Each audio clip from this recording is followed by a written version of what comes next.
Salah satu amalan yang saya ingin, selain apa yang saya sampaikan, amalan ini mohon diberikan perhatian lebih banyak. Sederhana, mudah, tapi manfaatnya luar biasa. Amalan itu adalah bersalawat kepada Nabi Muhammad sallallahu alaihi wasallam.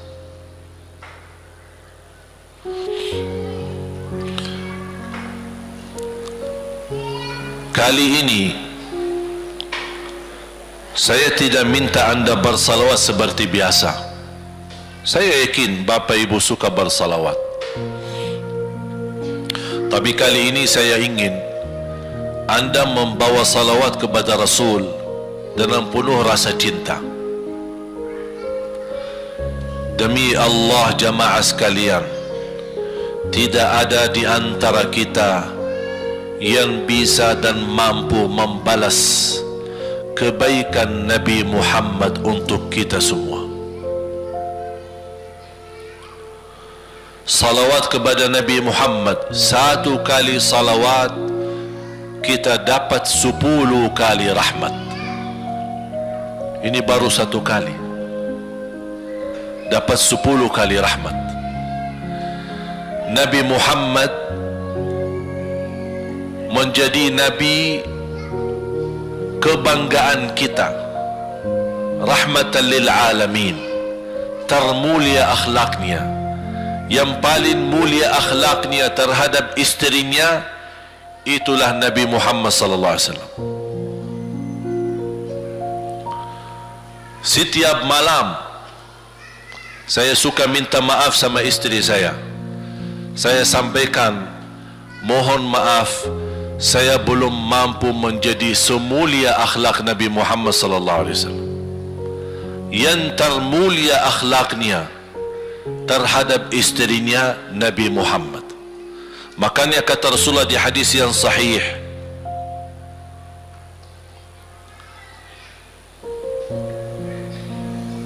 ahsanun nasi akhlaqan ahsanukum li ahli. Yang paling laki-laki yang termulia adalah laki-laki yang termulia akhlaknya terhadap istrinya. Dan Rasul juga bersabda, dan akulah yang termulia terhadap istri-istriku. Nabi Muhammad itu bukan hanya dengan salawat kita dapat 10 kali rahmat, tapi kita dengan bersalawat kepada beliau dijamin kita dapat syafaat beliau di hari kiamat.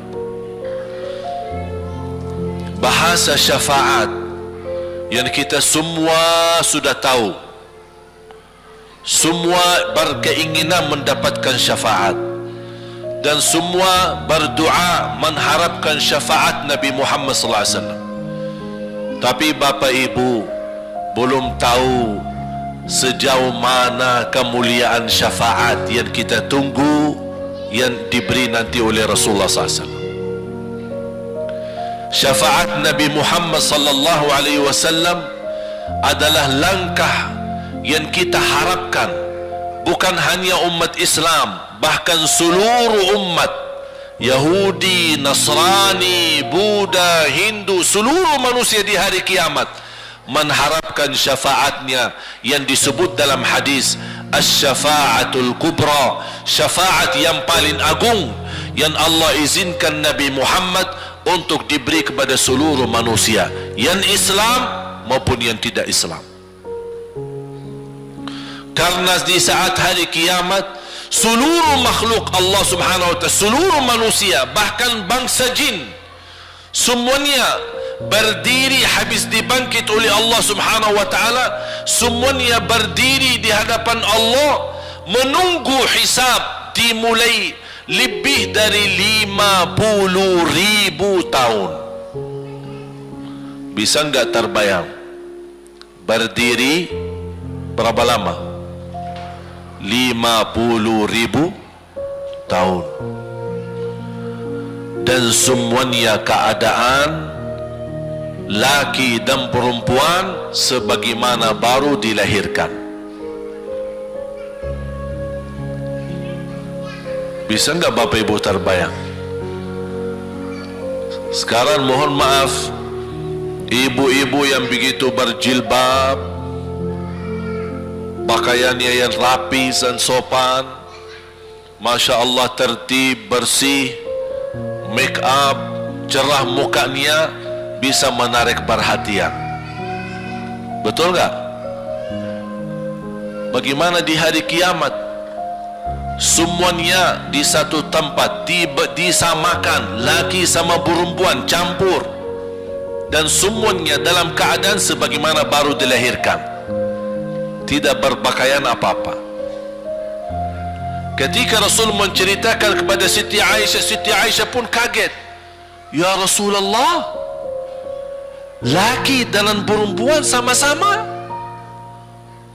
Kefikiran Siti Aisyah kemana? Malu dilihat oleh orang. Apa kata Rasulullah SAW? Wahai Aisyah, di saat itu kesibukan manusia pandang kepada Allah Subhanahu wa Ta'ala, menunggu hisab lebih daripada kefikiran yang lain. Bisa enggak terbayang? Saya yakin tidak bisa terbayang. Mohon maaf, apapun kesibukannya, biarpun dahsyat yang menarik perhatian, tetap ada kesempatan masih cuci mata. Betul enggak?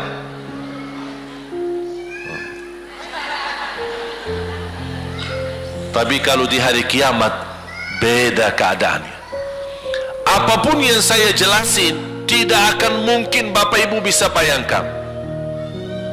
Karena itu bukan dahsyat lagi, tapi di luar batas kemampuan kita. Makanya Siti Aisyah sebagai manusia wajar kalau terkejut. Ya Rasulullah, kami dan laki-laki sama-sama. Rasul maklumi fikiran Siti Aisyah sebagaimana memaklumi fikiran kita yang sama. Tapi ternyata kalau di sana beda. Makanya di saat itu belum lagi matahari didekatkan. Disebut dalam hadis mil, 1 mil. Di dalam satu hadis 1 mil adalah, kalau untuk gelang mata itu kan berapa ukurannya? Berapa senti ya? Sangat kecil. Betul? Kalau dalam bahasa Arab itu namanya mil. Berarti ukuran nanti di hari kiamat kita berdiri 50.000 tahun dan mataharinya dekat seperti ini. Di riwayat mil bukan yang itu maksud, tapi adalah ukuran perjalanan 1 mil. Kira-kira 1 mil cukup jauh? Sama, kurang lebih berapa kilo? 1,5 kilo? Ya, kurang lebih 1,5 kilo.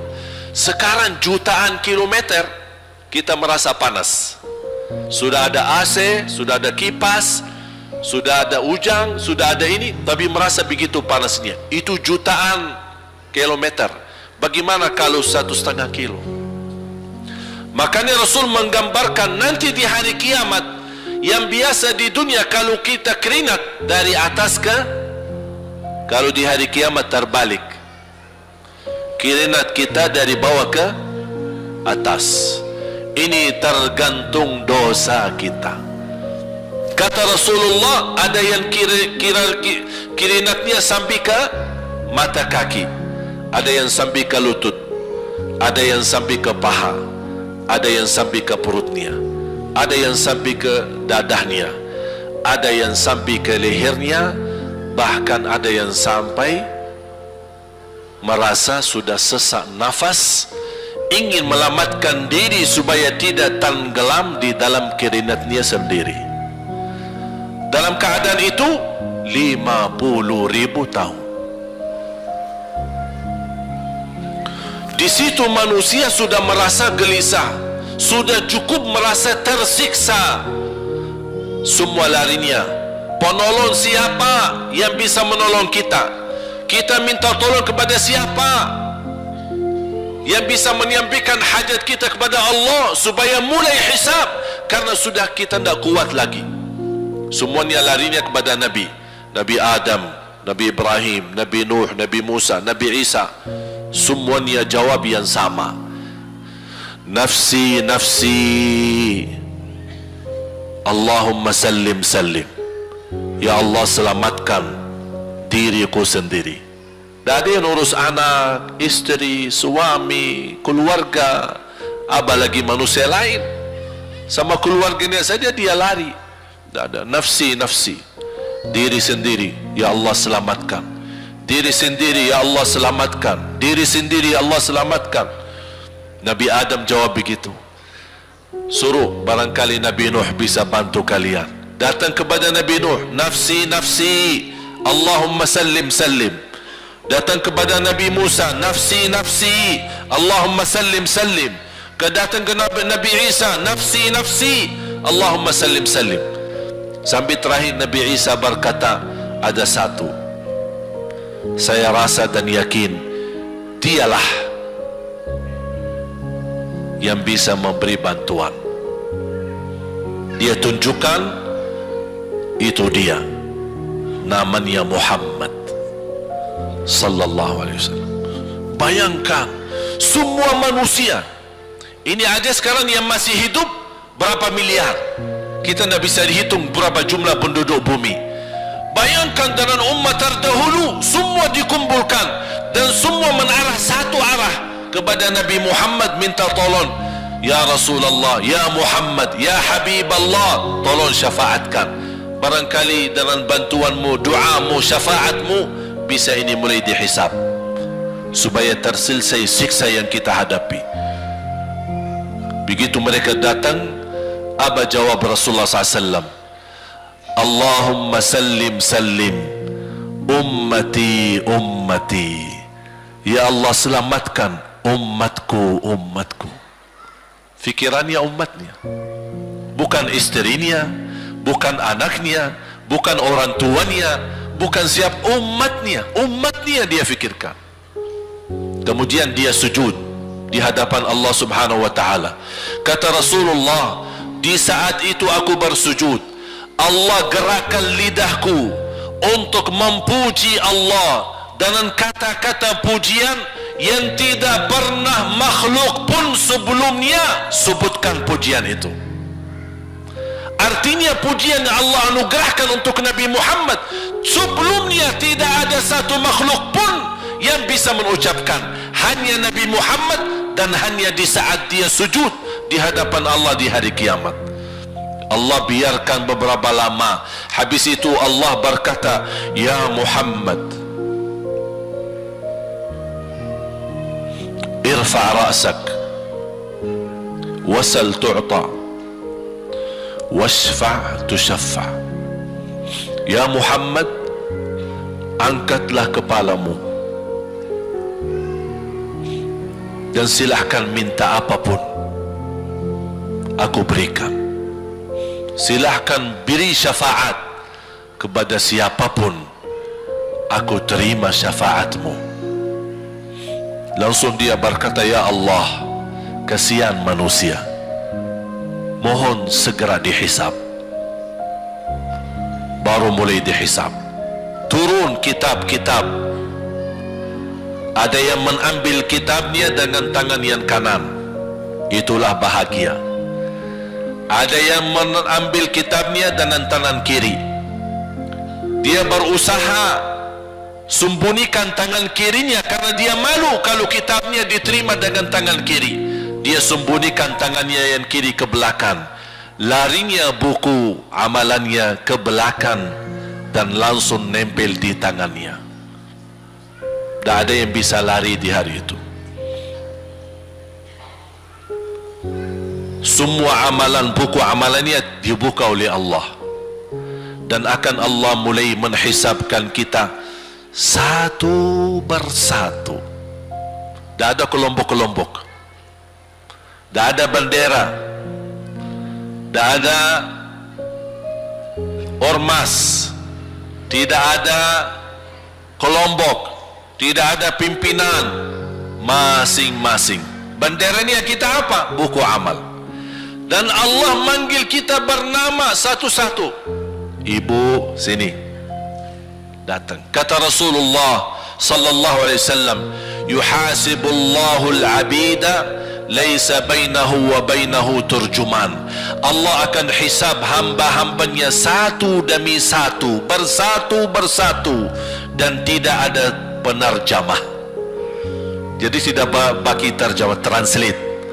Ya Allah, saya tidak mengerti bahasa Arab, saya tidak mengerti bahasa, ya Allah, gimana ini, saya butuh translate atau benacara supaya bisa bantu saya lulus dari hukum.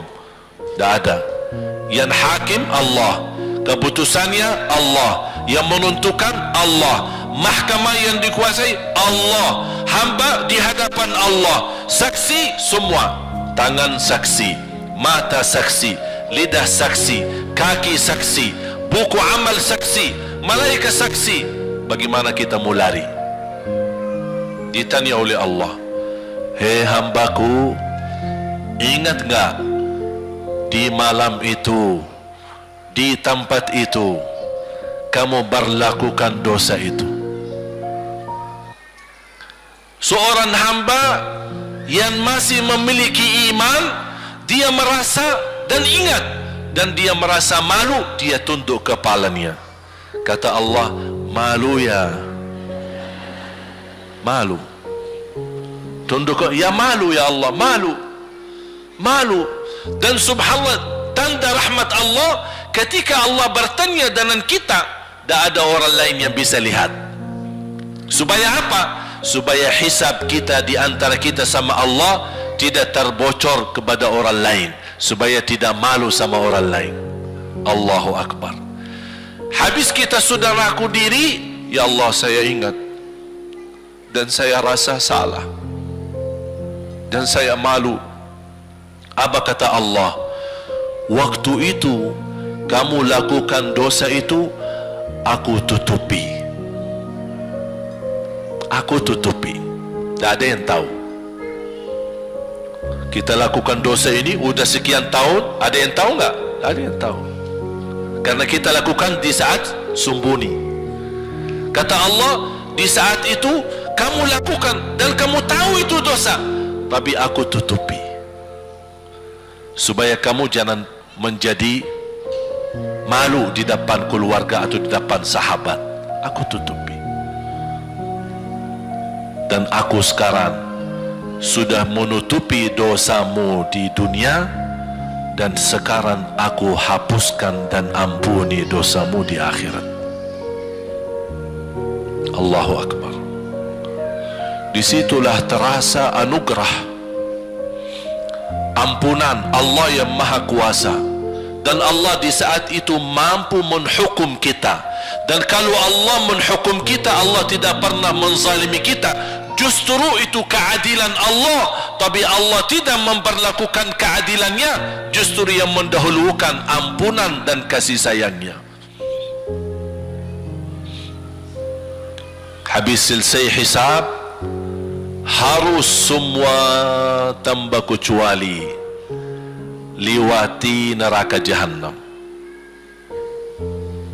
di atas sirat. Sirat yang panjang, yang kejam seperti pedang, yang tipis sampai tidak bisa dilihat oleh mata.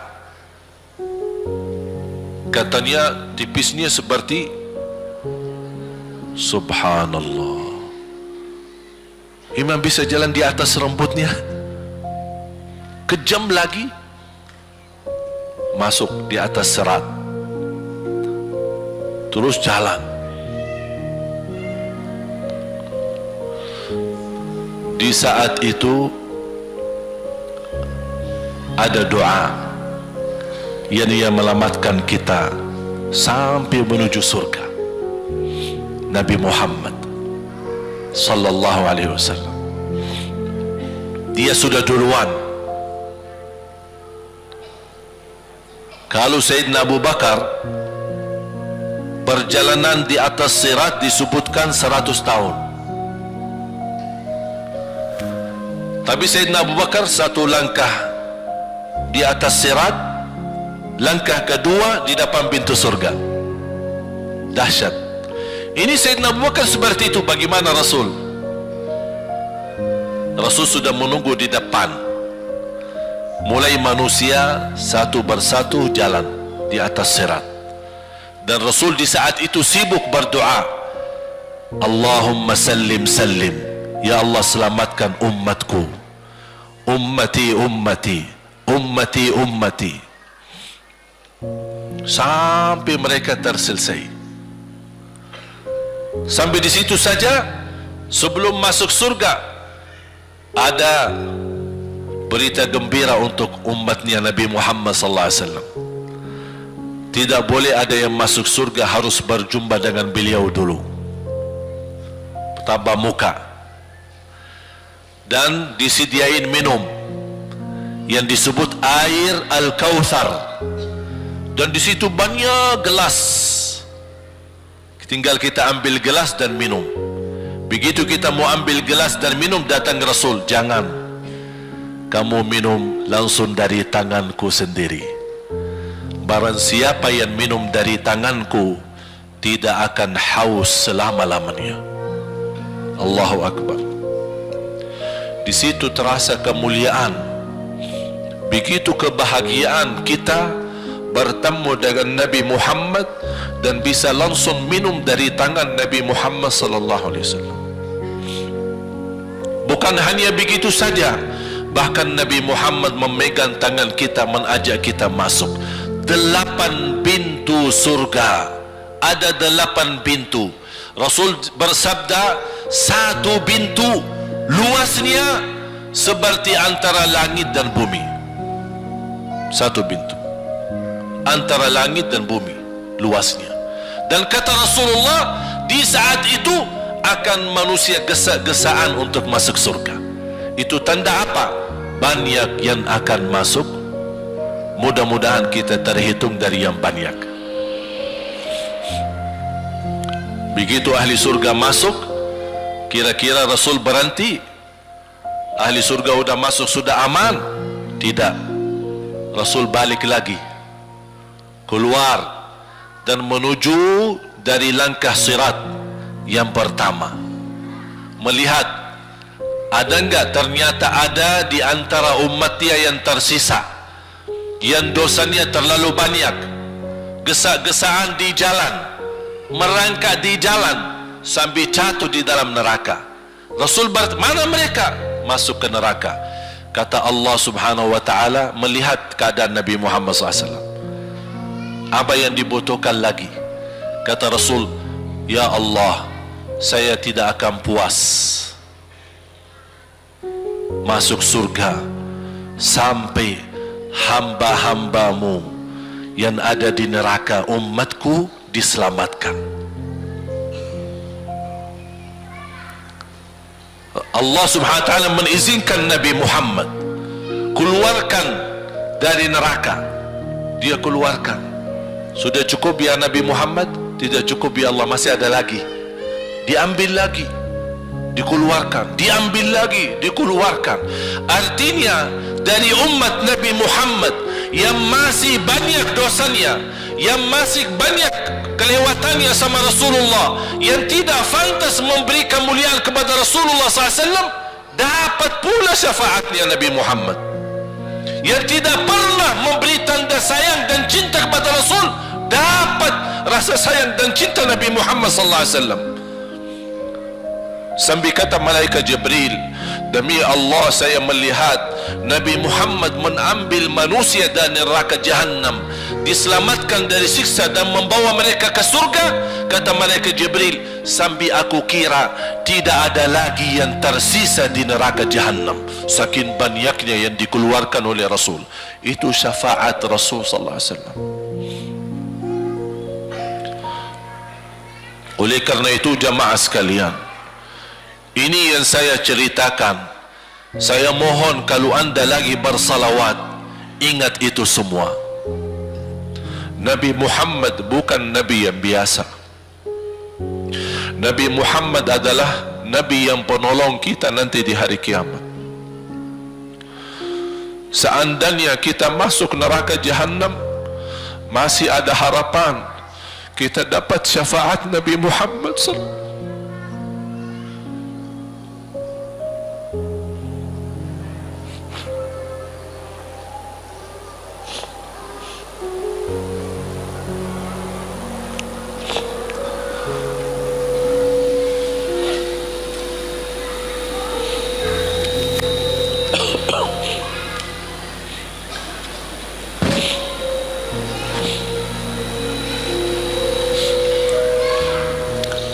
Yang masuk neraka saja dapat syafaat Rasul. Jadi sejauh mana kita bisa mencintai beliau, sejauh mana kita minat mempelajari kehidupan beliau, sejauh mana kita mengenal sunnah-sunnah beliau. Di zaman ini, umat yang paling bodoh terhadap beliau kita umat Islam. Kita umat Islam banyak hal yang tidak tahu tentang beliau, tidak tahu bagaimana perjuangan beliau, bagaimana doa beliau untuk kita, bagaimana kesedihan beliau kalau ada di antara kita yang kena musibah atau keburukan, apalagi masuk neraka.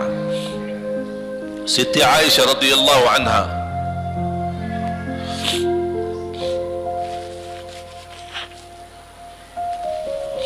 Siti Aisyah radhiyallahu anha pernah minta sama Rasul doa. Ya Rasulullah, tolong doakan saya. Rasul mendoakan, Allahumma ighfir li Aisyah ma taqaddama min dhanbiha wa ma ta'akhkhar, ma qaddamat wa ma akharat, wa ma asarrat wa ma a'lanat. Ya Allah, ampunilah dosa-dosa istriku Aisyah, dosa yang lama, dosa yang baru, dosa yang terang-terangan maupun dosa yang tersembunyi. Siti Aisyah mengaminkan doa Nabi Muhammad dan menangis dan bangga dan senang. Saking senangnya, saking bahagianya, dia tertawa sambil Rasul melihat Siti Aisyah. Senang wahai Aisyah? Apakah kamu senang dengan doaku? Kata Siti Aisyah, bagaimanakah aku tidak senang? Aku justru merasa bahagia dengan doamu untukku ya Rasulullah. Apa kata Rasul? Ketahuilah wahai Aisyah, ketahuilah doaku yang baru ini untukmu, itulah selalu doaku untuk umatku di setiap salat. Itu doa Nabi kita buat kita. Setiap beliau salat mendoakan kita, ya Allah, ampuni dosa umatku, dosa yang lama, dosa yang baru, dosa yang sembunyi, dosa yang terang-terangan. Setiap salat itu doa Nabi kita, Nabi Muhammad SAW, untuk kita semua. Apa yang diminta oleh Rasul? Rasul tidak minta banyak dari kita. Salah satu yang diminta oleh Rasul dan memohon, satu itu berbanyak, itu satu-satunya yang Rasul minta banyak. Selain itu Rasul tidak pernah minta banyak. Satu-satunya Rasul minta banyak. Apa? Salawatlah kepadaku, berbanyaklah salawat kepadaku. Mengapa Rasul minta berbanyaklah salawat kepadaku? Kenapa tidak minta amalan yang lain untuk dibanyakkan salawat atau amalan yang lain? Mengapa hanya salawat? Rasul berpesan berbanyaklah salawat kepadaku, karena Rasul tahu dengan kita berbanyak salawat, kita akan dijamin dapat syafaat beliau, dan itulah beliau yang diinginkan. Bukan hanya dapat syafaat, bahkan Rasul sendiri bersabda, aqrabukum minni majlisan yaumal qiyamah, yang paling dekat kepadaku hari kiamat, yang paling banyak salawat kepadaku. Bahkan berita gembira bagi seorang hamba umat Nabi Muhammad SAW, akthiru alayya minas salati yaumal jumu'ati wa laylataha, fa fa inna salatakum tablughuni haitsu kuntum. Ini keistimewaan khusus, kelebihan amalan yang utama, bahkan yang terutama di hari Jumaat dan di malam Jumaat, fokus hanya bersalawat kepada Rasul. Mengapa? Karena Rasul yang berpesan, Rasul yang minta. Rasul berpesan, berbanyaklah salawat kepadaku malam Jumaat dan hari Jumaat. Mengapa ya Rasulullah khusus hari Jumaat dan malam Jumaat? Karena salawat kalian Allah sampaikan kepadaku. Kata guru saya, barang siapa yang ingin Rasul kenal dengan dia, berbanyaklah salawat kepada beliau, karena langsung nama kita akan sampai. Ya Rasulullah, ini salawat bapa dan ibu dari Bandung, kan sampai. Ada riwayat, ada malaikat khusus tugasnya setiap kita bersalawat dibawa kepada Rasulullah sallallahu alaihi wasallam. Allahu Akbar. Bahkan ada orang bertanya kepada guru saya, Syekh Muhammad Ibn Muhammad Ibn Mukhtar Asy-Syanqiti, dan beliau masih hidup. Subhanallah, ketika di salah satu pertanyaan di majlis ta'lim di Masjid Nabawi, ada orang bertanya, mana yang lebih diutamakan di hari Jumat? Banyak baca Quran atau banyak salawat? Kita milih yang mana? Beliau menjawab dengan jelas, dengan tegas, di hari Jumat dan malam Jumat lebih utama banyak salawat daripada banyak baca Quran. Mengapa? Karena kata beliau, karena itulah permintaan Rasul sendiri. Berbanyaklah salawat kepadaku di hari Jumaat dan di malam Jumaat. Dan banyak riwayat yang lain. Kalau saya sebutin manfaat, keutamaan salawat kepada Rasul, lebih daripada 100 manfaat. Menghilangkan kesusahan, memberi kemudahan lunasi hutang, menyembuh penyakit, menjamin ampunan dosa, mendapat 10 rahmat, mendapatkan syafaat Rasul, posisi kita semakin mulia. Setiap kali kita salawat semakin naik darajat kita. Barang siapa yang salawat kepadaku 10 kali, dapat 10 kebaikan, dapat 10 rahmat, dihapus 10 kejahatan, dan naik 10 darajat, dan di akhirat dapat syafaatku. Luar biasa. Hadis yang terakhir, Ubay bin Ka'ab radhiyallahu anhu berkata, ya Rasulullah, aku suka berdoa. Karena salawat, arti salawat adalah doa. Arti salawat, doa. Ya Rasulullah, aku suka berdoa. Berapa dari doaku saya jadikan untukmu? Artinya berapa persen ya? Kalau bahasa kita, berapa persen kira-kira? Kalau misal saya doa 10 menit, berapa menit untuk Rasul, dan yang sisanya buat aku. Contoh, aku kalau berdoa, ya Allah ampuni dosaku, ya Allah murahkan rezeki, sembuhkan penyakit, Allahumma salli ala Muhammad wa ala ali Muhammad. Berarti lebih banyak untuk diri kita, baru untuk Rasul. Sahabat itu ya Rasulullah bertanya, ya Rasulullah, berapa bagian dalam doaku saya jadikan untukmu? Apa kata Rasul? Kata Rasulullah SAW, ma syi'ta wa in zitta fahuwa khairul lak. Ya terserahmu. Mau doa bagaimana untukku? Ya terserahmu. Tapi semakin banyak untukku, semakin banyak manfaatnya untukmu. Apa kata sahabat? Ya Rasulullah, saya akan jadikan separuh doaku hanya salawat kepadamu. Artinya kalau saya doa 10 menit, 5 menit salawat dan 5 menit doa untuk diriku sendiri. Apa kata Rasulullah? Terserahmu, wa in zitta fahuwa khairul lak. Kalau kamu berani tambah, itu jauh lebih baik untukmu. Tawar menawar sama Rasulullah SAW, sampai di ujung hadis beliau berkata, "Ya Rasulullah, saya janji doaku semuanya untukmu." Artinya apa? Kalau dia angkat tangan berdoa, tidak satu pun minta buat dirinya. Bismillahirrahmanirrahim. Allahumma salli ala Muhammadin wa ala ali Muhammad. Allahumma salli ala Muhammadin wa ala ali Muhammad. Allahumma salli, sampai selesai. Tidak minta ampunan, tidak minta rezeki, tidak minta sehat, tidak minta keturunan, tidak minta apa-apa. Hanya fokus dengan salawat.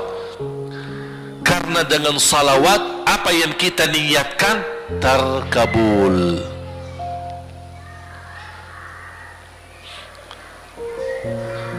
Saya dapat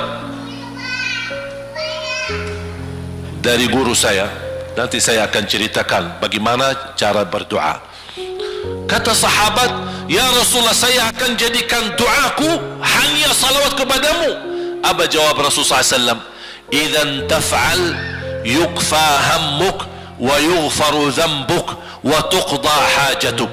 Kalau kamu lakukan hanya doamu, hanya salawat kepadaku, akan dihilangkan segala kesusahan, diampuni segala dosa, dan dikabulkan segala hajat.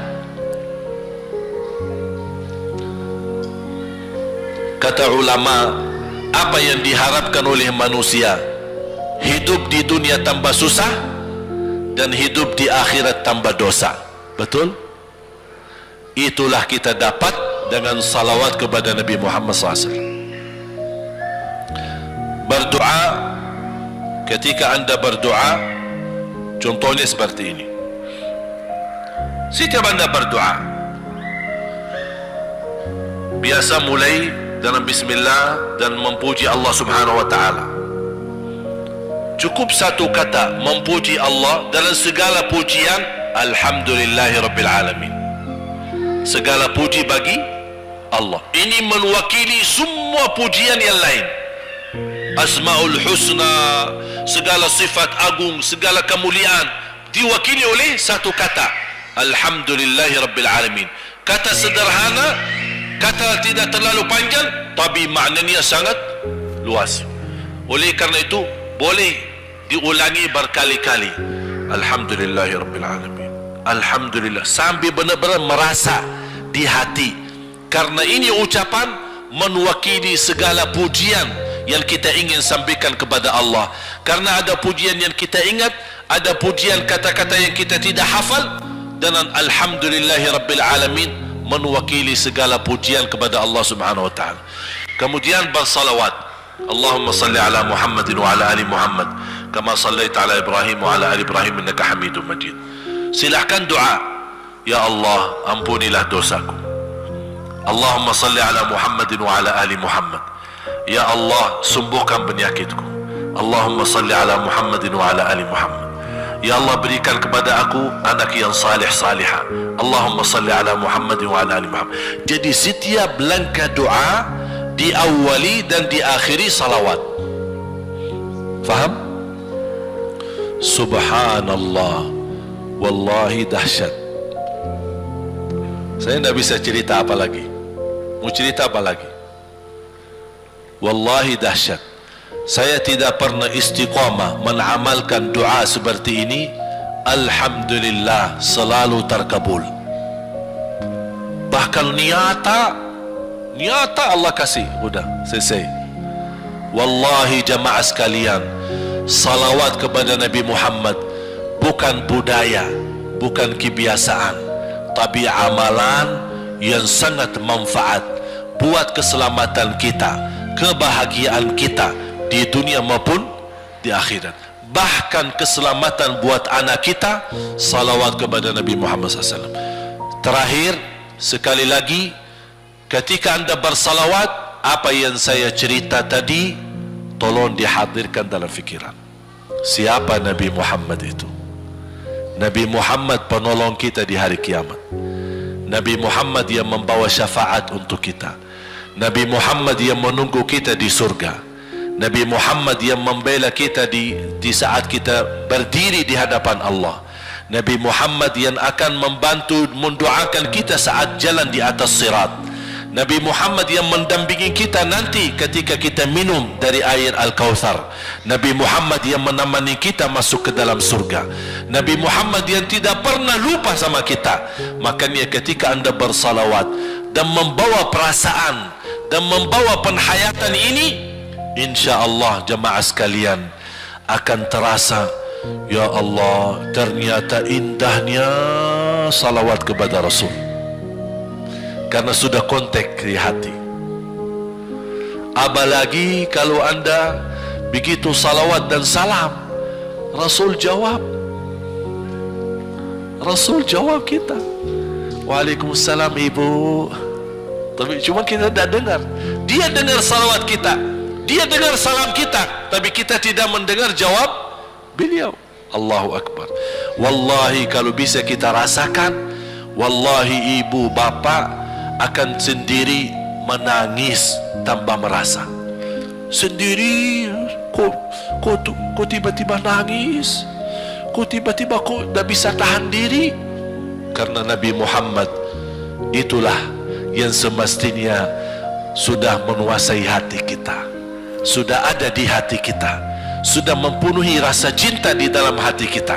Makanya kata Rasulullah, tidak sempurna iman seorang sampai dia mencintaiku lebih dari ibunya, lebih dari bapaknya, lebih dari anaknya, lebih dari hartanya, bahkan lebih dari dirinya sendiri. Baru sempurna imannya. Bagaimana kita bisa mencapai kesempurnaan iman seperti ini? InsyaAllah dengan bersalawat, dengan membawa perasaan, membawa kehadiran cerita-cerita yang sama-sama kita belajari, baru akan terasa di dalam hati posisi Nabi Muhammad akan semakin besar, semakin mulia di hati kita. InsyaAllah semakin mulia di hati kita, InsyaAllah akan semakin semangat beribadah, semakin semangat mendekati, semakin semangat mempelajari, dan semakin insyaAllah menjadi baik di mata Allah dan insyaAllah baik di mata manusia. Amin ya Rabbal Alamin.